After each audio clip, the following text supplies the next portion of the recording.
Genshin Impact has been a delight to play. A beautiful world, great music, and fun elemental gameplay that always feels creative. Obviously, it owes a lot to The Legend of Zelda Breath of the Wild, but beyond that, they're massively influenced by anime. MiHoYo is a team filled with fans of Japanese pop culture. Their Chinese staff is a mix of doujinshi creators, fan artists, hardcore otaku, and also games development professionals who've been in the business for years. And believe me, there's plenty of overlap. Never have I seen so many LinkedIn profile pictures with anime girls. This mix is essential to the appeal of Genshin Impact, and their path to creating this critically acclaimed title is summed up by the first words you see in the game.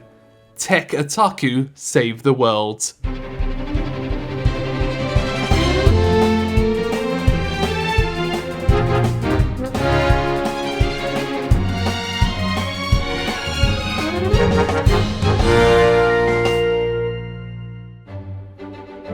Before Genshin Impact, there was Honkai Impact. Developer MiHoYo originally started out with just a small group of university graduates who loved both tech and Japanese pop culture. In fact, their first game, Fly Me to the Moon, was titled based on the ending of Evangelion. But the company really picked up speed with Honkai Impact 3rd, which is where MiHoYo grew rapidly, eventually becoming the kind of company that can release a massive game like Genshin Impact and earn $100 million in just a couple weeks. But during Honkai Impact, not only did their capabilities in games development expand, but so did their scope. Honkai Impact would have them not just serve as a games developer, but also as a manga and anime creator. And to help achieve these goals, the company set up a Japanese office in 2015. This would be the headquarters not just for publishing their games directly in Japan, but also working with other Japanese companies.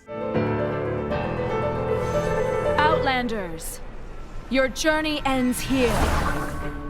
One of the first things you see when you open up Genshin Impact is its stunning 3D opening cutscene. Everything about this sequence screams anime, and I want to break it down piece by piece. First, the character designs. The unknown god here is Kiana, a character that has appeared in everything MiHoYo has made, starting with the group's first mobile title, Fly Me to the Moon. She was designed by a founding member known as CC, who spends his free time drawing anime fan art, with one of his favourite subjects being Hyouka.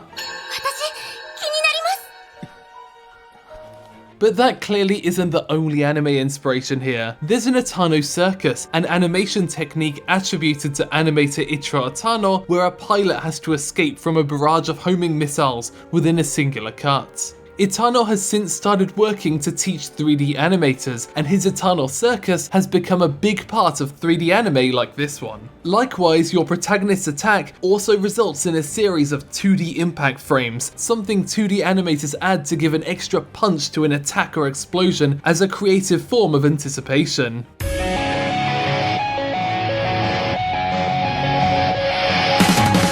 For me, this level of quality and anime aesthetic was surprising, but then I realised I've been receiving comments for the last few years asking me to do a spotlight on Honkai Impact 3rd, and this is exactly why. Usually when commissioning animation, you do everything through a script and supervision. For example, Masahiro Sakurai wrote out a detailed account of everything that would happen in the Smash Bros trailers, and then Animation Studio Digital Frontier would draw out the storyboards for Sakurai to confirm. Then the animation process would begin with his supervision.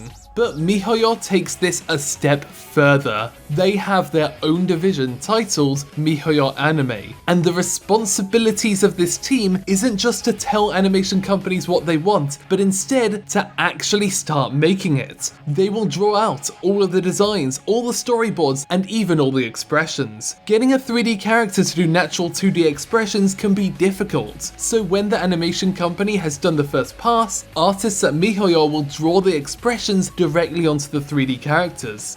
This same idea was used on Land of the Lustrous over at Orange. But here's the thing, most of MiHoYo anime team aren't necessarily animation industry veterans, but instead, these are largely self-taught artists who are massive anime fans, and by studying what makes anime great, they've been able to make it themselves.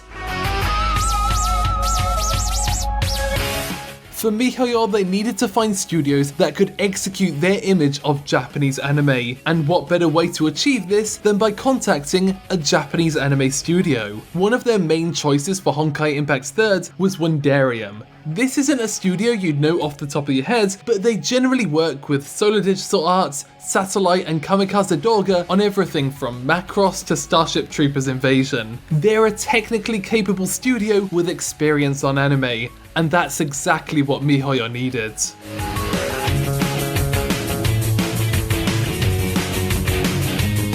But having experience with anime wasn't actually 100% necessary, since they were also working with Chinese studios with little anime experience. One such company was Dancing CG Studio, who usually worked on CG cartoons for kids. In fact, the only anime work they'd done recently was this transformation sequence for a short series called Transforming Girls. Please enjoy.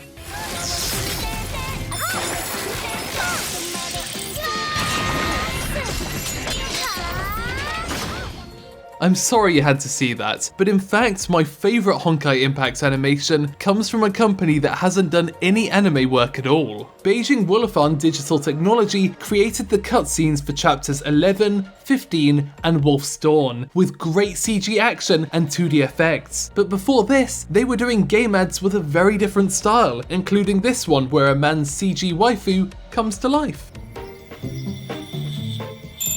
Oh.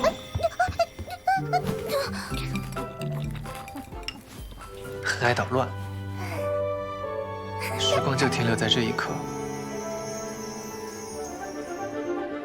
Seriously, watch all of that when you get the chance. Link in the description. But the reason these studios have been able to move from this to this is MiHoYo Anime's design and storyboard work based on their increasing understanding of what makes a great 2D 3D hybrid. From researching anime by watching it, drawing it and studying it on the Sakugaboru, these fans have become experts, and all of these skills are being carried into Genshin Impact as well. While we don't have the mind-blowing cutscenes of Honkai Impact yet outside of the opening, there's still impressive work throughout the game that take advantage of all the teams learned over the years, even when it's running in real time. And as we know, MiHoYo isn't just a game company. Last year they worked with Japanese anime company Blade to create a short anime series titled Cooking with Valkyries based on Honkai Impact 3rd. Right now, Genshin Impact is using vibrant and creative 2.5D animation to create the character trailers, but with the game earning hundreds of millions of dollars, there's no way they won't start investing in expensive CG cutscenes or an anime series or something else entirely. So just remember, if you're feeling glum after desperately trying to roll Venti, that money is likely going towards some incredible animation.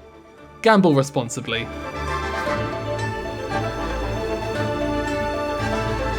If you head into Akihabara today, it's filled with ads for Genshin Impact. One of MiHoYo's goals was to create games that impressed fans in Japan, the country that they took so much inspiration from. You've got the Hippostasis based on the 5th Angel from Evangelion, the Ruin Guards that are likely inspired by the robots of Laputa. Hell, even the wish screen music has the Final Fantasy prelude snuck in there.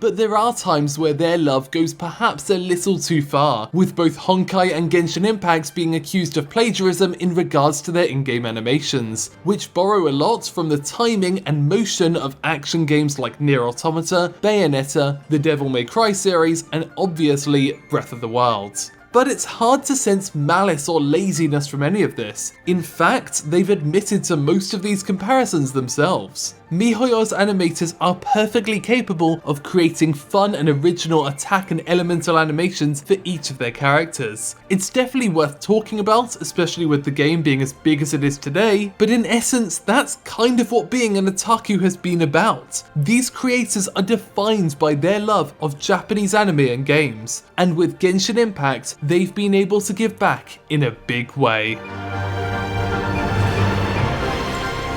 Thanks for watching the Canipa Effect. Despite my love of this game and its animation, it's really concerning that none of the staff of Genshin Impact are credited. Not the English voice cast, not the animators, none of them. I contacted Genshin Impact's English community manager and even they didn't have the credits available. It's unfortunately not uncommon in mobile games for there just to be no credits, but it's a terrible precedent, especially when you consider that since the English voice actors are under a non-disclosure agreement, it's possible the rest of the staff are as well, which can seriously harm future employment.